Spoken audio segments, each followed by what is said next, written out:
Այսօր ես բախվել եմ իմ կյանքում այնպիսի ծանր իրականության հետ,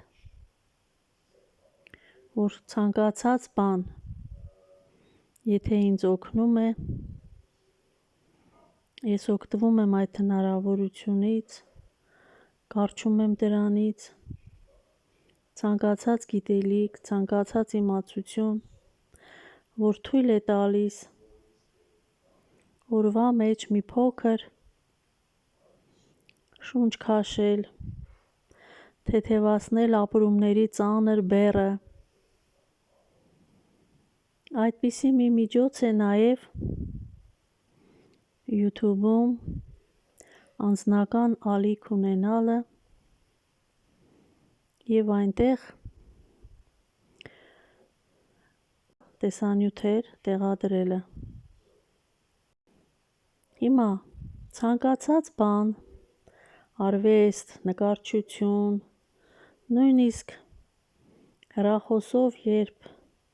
փորձում ենք նկարել, տեքստեր հորինել, մտածել, այդ ամբողջ ընթացքում ես կարողանում եմ իմ ցավը մի փոքր կողքից դիտարկել։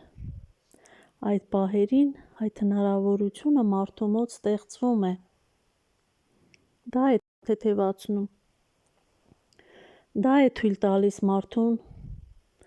ինքնարտահայտվելու միջոցով մի քանի րոպե ազատվել ծանր ցավի զգացողությունից։ Իհարկե, կա ձայնագրվելու վախ, կա տեսագրվելու վախ։ Ես ոչ թե ցանկանում եմ ցուցադրել իմ ցավը, այլ ուզում եմ ասել, որ ես մեծ կամք եմ դրսևորում ապրելու համար, իմ ամենօրյա ջանքերը ուղղված թե կենցաղին, թե YouTube-ում փոքրիկ տեսանյութեր կամ ծաղիկների պատկերի վրա տեքստեր գրելը թույլ է տալիս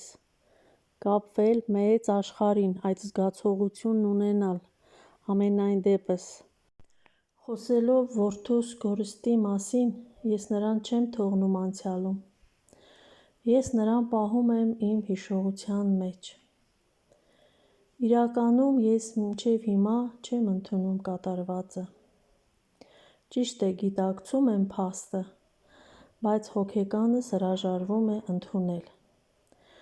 որովհետև խախտվել է կյանքի բոլոր բնական օրենքները, և իմ ներսում միացել է չընդունման պատնեշը, որն իմ հոգու ձևն է պաշտպանելու այն պահերին, երբ ցավը գերազանցում է մարդկային հնարավորությունների սահմանը։ Եվ ինչ ես անում եմ, նկարելը, այս չընդունման մասին խոսելը,